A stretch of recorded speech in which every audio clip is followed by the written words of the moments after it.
I never imagined a single letter could change everything, but that's precisely what occurred.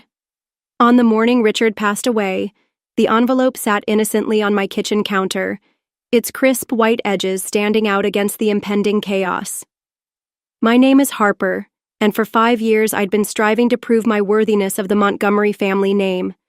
No matter how hard I worked, it never seemed to matter. I was absent-mindedly stirring my coffee when Wyatt, my husband, called with the news of his father Richard's death. As I hung up, my hand trembled, and it was then that I noticed the letter once more. The return address was from a law firm I didn't recognize. Inside, I found a document that caused my coffee to grow cold before I could take another sip. Frank, who had passed 6 months ago, had left me an inheritance, one that was life-changing. This has to be a mistake, I muttered to the empty kitchen. But there it was, clearly written, $2 million in property I had no idea he owned. My phone buzzed again. It was Eleanor, my mother-in-law. Her voice was tight with grief and something else I couldn't quite place. "Harper, dear, we need you at the house. The family's gathering." I glanced at the letter again, debating whether to mention it. A gut feeling told me to wait. The Montgomery mansion stood before me, just as grand as ever, even in mourning. As I walked up the perfectly manicured path, I saw Paige, Cole's wife, watching me from the window, her mascara flawless despite her tears. "There you are," Eleanor said as I stepped inside, pulling me into a stiff hug that felt more like a formality than comfort. "We have so much to discuss. Richard's medical bills." She trailed off, dabbing her eyes with a monogrammed handkerchief. I found Wyatt in his father's study, holding a framed photo of them together. His eyes were red when he looked up. "He left something for us," he said softly, holding up an envelope. "Asked me not to open it until—" He couldn't finish the sentence. That's when I noticed that the law firm's name on his envelope matched the one on mine. My heart started to race as fragments of a puzzle I couldn't fully see began to shift into place. Before I could speak, Cole burst in. "Mother needs us in the living room," he declared, his voice carrying that familiar authoritative tone. "She's ready to discuss the estate." I gripped my purse tightly, feeling the weight of my own letter inside it. Something told me Richard Montgomery had made one final move in a game I was just beginning to understand. The living room of the Montgomery mansion felt more like a courtroom, with Eleanor sitting at the head in her high-back chair.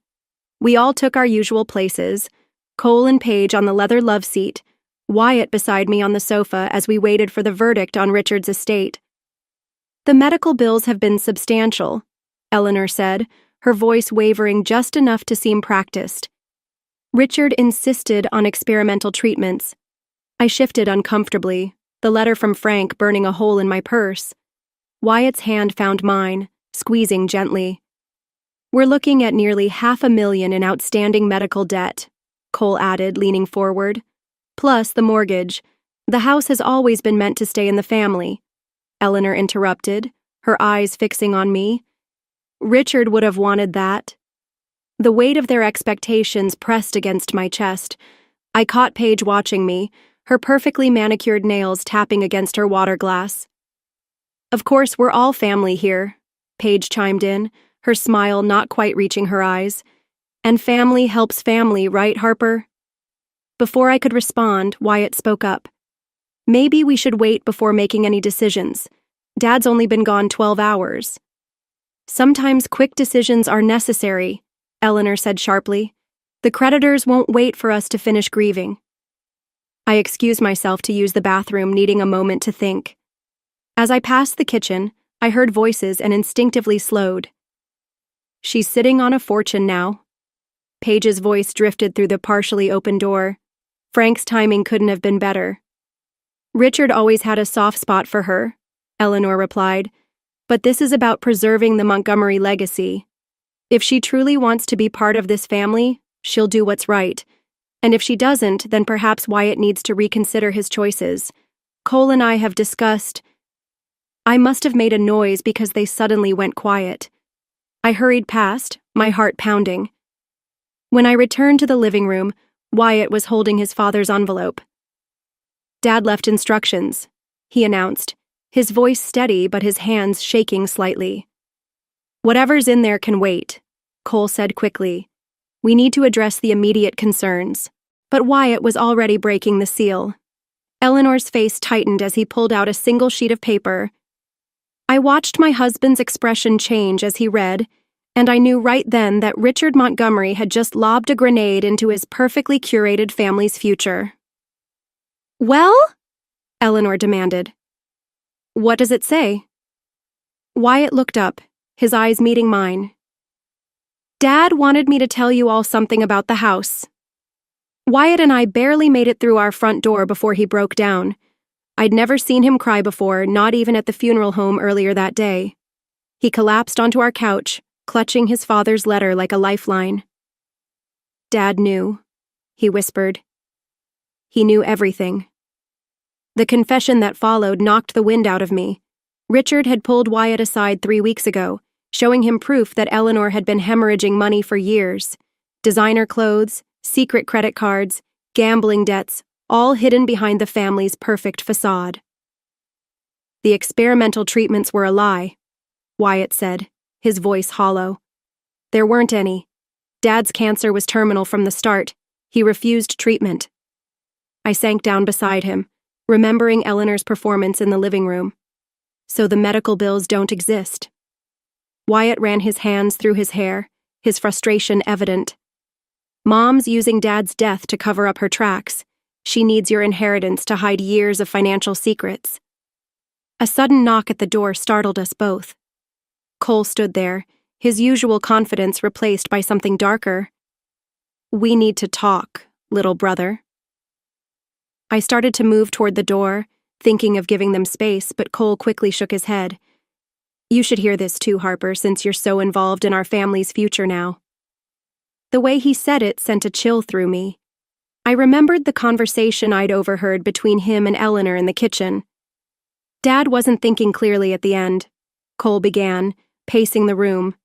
Whatever he told you, whatever's in that letter. He was perfectly clear, Wyatt interrupted, his voice firm. Crystal clear about the house, about Mom's spending, about everything. Cole stopped pacing and looked directly at Wyatt. What exactly did he tell you? Before Wyatt could respond, my phone buzzed. I glanced down at the text from an unknown number, checked behind the painting in Richard's study, the one of the summer house, T-double quote. My heart skipped. Richard had always signed his cards with just T. I have to go, I said suddenly, grabbing my keys. There's something I need to check. Harper, wait. Wyatt called, but Cole stepped in front of me, blocking my way. Whatever you're planning, Cole said softly, just remember that some family secrets are better left buried, for everyone's sake. I met his gaze squarely. Funny, your father thought differently. As I drove back to the Montgomery mansion, my hand trembling on the wheel, it hit me. Richard hadn't just left us an inheritance. He'd left us a trail of breadcrumbs leading to a truth that could either tear this family apart or finally force them to face reality. Eleanor's car wasn't in the driveway. Good. I had one chance to uncover what Richard had hidden behind that painting before the lies holding the Montgomery family together fell apart. The painting was exactly where I remembered it, a serene summer house scene that always felt out of place in Richard's otherwise rigid study. My hands shook as I lifted it off the wall, revealing a small wall safe I had never noticed before. The combination came to me immediately. Wyatt's birthday. Richard had always remembered it, even when Eleanor forgot in favor of Cole's latest achievement. Inside the safe, I found a thick manila envelope and a USB drive. But before I could open them, I heard footsteps in the hallway. I thought I might find you here, Paige's voice echoed from the doorway. Always elegant in her designer morning clothes, she glanced at the safe, then back at me, her expression unreadable. You know, she said, moving into the room. Cole and I were supposed to have this house. Eleanor promised it to us years ago after we helped with some financial difficulties. I clutched the envelope tighter. Funny how everyone seems to have their own version of what Richard wanted. Oh, Richard wanted a lot of things. She perched on the edge of his desk. He wanted Wyatt to stand up to his mother, wanted Cole to stop enabling her, wanted me to… She paused, something dark crossing her face. Well, that doesn't matter now. What do you want, Paige, to make a deal? She pulled out her phone, showing me a photo that made my blood run cold. It was a bank statement, Frank's, dated just before he died. Your inheritance isn't quite what you think it is. My mind raced. Where did you get that? Let's just say Richard wasn't the only one keeping records. She smiled, but it didn't reach her eyes. Help us with the house and medical bills, and this stays between us. Fight it, and Cole has some interesting theories about how Frank's money really ended up in your account. I thought about Richard's letter in the safe behind me, about Wyatt's tears earlier, about years of subtle manipulation wrapped in designer clothes and family loyalty. You know what's interesting, Paige? I kept my voice steady as I pulled out my phone. I've been recording this entire conversation. The color drained from her face. So, here's my deal, I continued. Leave now, and I won't add blackmail to the list of things Richard documented before he died. She stood slowly, smoothing her skirt. You have no idea what you're getting into. Actually, I said, thinking of the USB drive burning a hole in my pocket, I think I'm finally figuring it out. After she left, I sat in Richard's chair, surrounded by the ghosts of family secrets. Whatever was on that drive and in this envelope, I knew one thing for certain. The time for playing nice was over. The celebration dinner was Eleanor's idea. She'd insisted on hosting it after I transferred the money to pay off the house's mortgage. A peace offering, she'd called it. I should have known better. The dining room sparkled with the good china and crystal glasses that only came out for special occasions. Eleanor sat at the head of the table, where Richard used to sit, beaming like a queen at court. A toast, she announced, raising her glass, to family and to Harper's generous contribution to securing our future. I caught Paige smirking behind her wine glass. The USB drive from Richard's safe felt heavy in my pocket, still unviewed. I'd wanted to watch it with Wyatt first, but he'd been mysteriously called into work all day. And speaking of the future, Eleanor continued, setting down her glass with practiced precision, I have an announcement to make. My stomach dropped. Beside me, Wyatt tensed. Cole and Paige have been such pillars of support, especially during Richard's illness. She paused, her eyes glistening with what I now knew were fake tears. So it seems only fitting that they should have the house. The silence that followed was deafening. What? Wyatt's voice was barely a whisper. The papers are already drawn up, Cole added smoothly. Just need signatures. I watched as Wyatt's hands clenched into fists beneath the table. Dad would never… Your father isn't here, Eleanor interjected sharply. And as the sole owner of this property, I've made my decision. It was then that I started laughing. I couldn't help myself. The sheer audacity of it all, the dinner, the announcement, the lies. It was either laugh or scream. Harper? Eleanor's voice was laced with warning. Is something amusing? I pulled out my phone and played the recording of my conversation with Paige.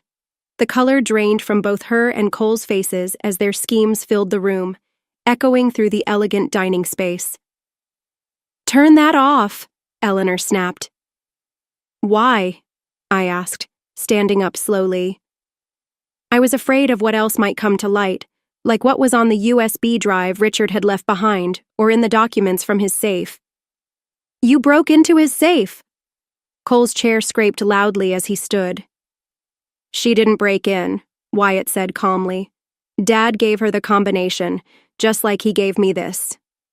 He pulled a folded paper from his jacket. The deed to the house, dated 3 months ago, with our names on it. Eleanor's crystal glass shattered in her hand, red wine spreading across the white tablecloth like blood. You ungrateful little… She started, but Wyatt interrupted her. No, Mother. For once, you're going to listen, I reached for Wyatt's hand beneath the table, feeling it tremble, whether with rage, fear, or both. The carefully constructed facade of the Montgomery family was about to come crashing down, and we were finally ready to let it fall. The contents of the USB drive played on Richard's study computer, his face filling the screen. He looked tired, but his eyes were clear. "If you're watching this," he said, "then Eleanor has probably already tried to take the house." Wyatt and I held hands tighter as Richard meticulously laid out years of financial records, hidden accounts, and Eleanor's carefully concealed gambling debts. But it was the final revelation that sent a chill through my veins. "The cancer wasn't what killed me," Richard said softly. "I found out about Eleanor's plan to sell the house to cover her debts. The stress." He paused, touching his chest. "The heart attack wasn't entirely unexpected." Suddenly the study door flew open. Cole stood there, his face contorted with rage. "So this is what you've been doing, digging through Dad's private files." "Private files that he left for us," Wyatt shot back, standing. "You always were his favorite," Cole spat. "Poor, perfect Wyatt never figured out that Dad was manipulating you right until the end." "The only manipulation," I said, "was your mother, using Richard's death to cover her tracks." Cole's laugh was ugly. "You think you know everything now? Tell them, Mother." I hadn't even noticed Eleanor in the doorway, her face a mask of cold fury. "Your father," she said to Wyatt, "wasn't the saint you thought he was. That experimental treatment he supposedly refused, it didn't exist because we couldn't afford it, because he'd been quietly selling off family assets for years, preparing for this little performance." "You're lying," Wyatt whispered. "Am I?" She pulled out her phone, showing us bank statements. "Ask yourself why he really gave you the house. Not to protect you, to punish me." I felt Wyatt's resolve wavering beside me.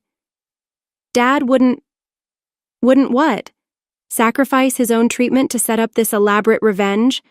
That's exactly what he did." Eleanor's voice cracked. "He chose making me look like a villain over staying alive for his family." The weight of her words hung in the air. I looked at Richard's frozen face on the screen, wondering if we'd ever know the whole truth. "Get out," Cole said quietly.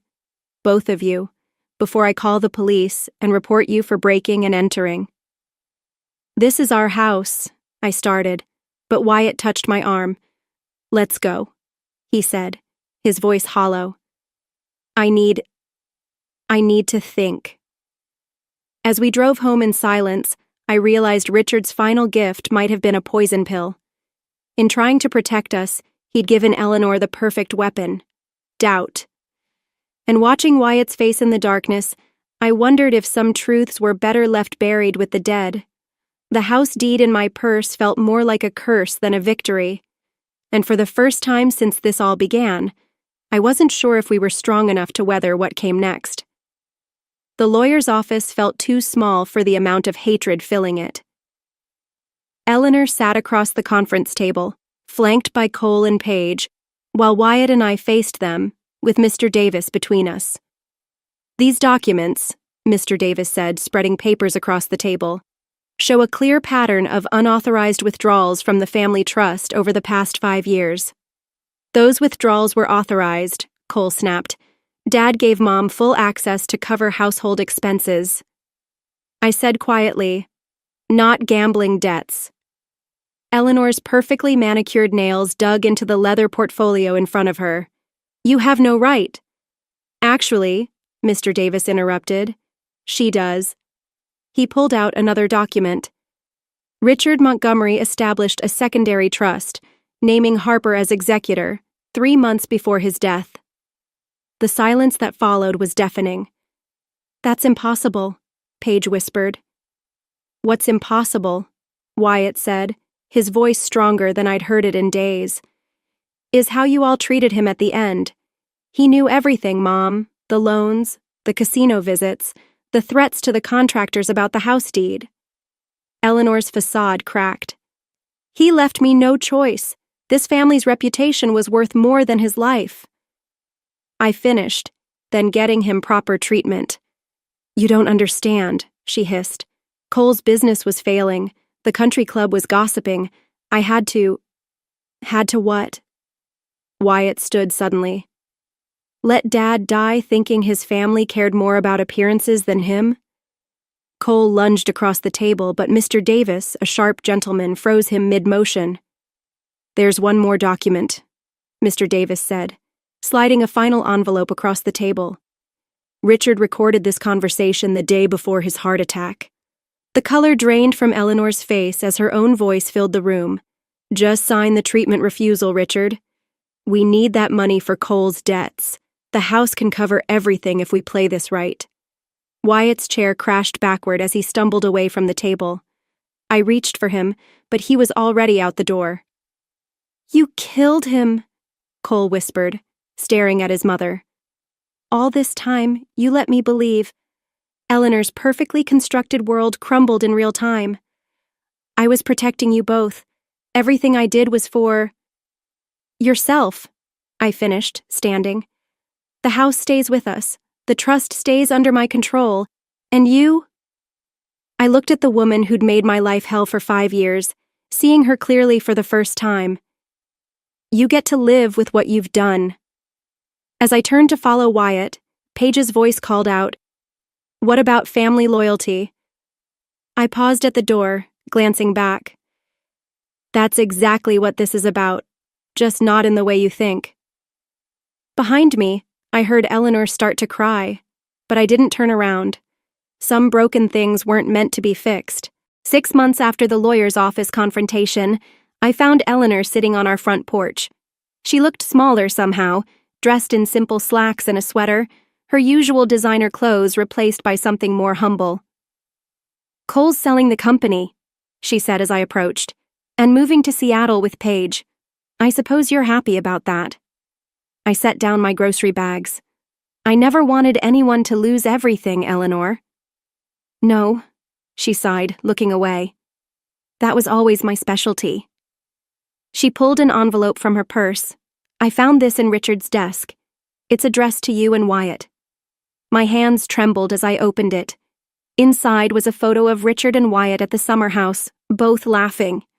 On the back, Richard had written, Sometimes protecting family means letting them find their own way. He knew, Eleanor said quietly. About everything, the gambling, the lies, but he kept giving me chances to come clean. She stood and smoothed her pants. I didn't deserve them. Why are you here? I asked, still holding the photo. To tell you that you were right about Richard, about family. She looked toward the house, our house now. And to say I'm sorry, not for what I did, I'm not there yet, but for what I cost everyone. The door opened behind us, and Wyatt stood there, frozen at the sight of his mother. I'm moving in with my sister in Vermont, Eleanor continued. It's time I learned who I am without all the pretense. Wyatt's voice was rough. You could stay. Get help here. No, she shook her head. Some distances need to be crossed slowly. She touched the photo in my hands. Take care of each other. That's what he wanted most. We watched her walk away, her back straight, though her steps were uncertain. That evening, Wyatt and I sat in Richard's study, our study now. The summer house photo was framed on the desk alongside Frank's last letter and the house deed. Dad left one more recording. Wyatt said suddenly, I found it this morning. He pressed play, and Richard's voice filled the room. If you're listening to this, you've weathered the storm. Remember, the house isn't just walls and a roof. It's a foundation for your future. Don't let the past haunt its halls. I looked at Wyatt, seeing the weight lifting from his shoulders. What do you think he'd say about all this? I think, Wyatt smiled, taking my hand. He'd say we finally learned what he tried to teach us. Real family is built on truth, not appearances. Through the window, I watched the sunset cast golden hues across our home. Sometimes the greatest revenge isn't in destroying what hurt you, but in building something stronger from the ruins. Richard had known that all along. "We should invite Eleanor for Christmas," I said quietly. Wyatt squeezed my hand. "Yeah, maybe we should."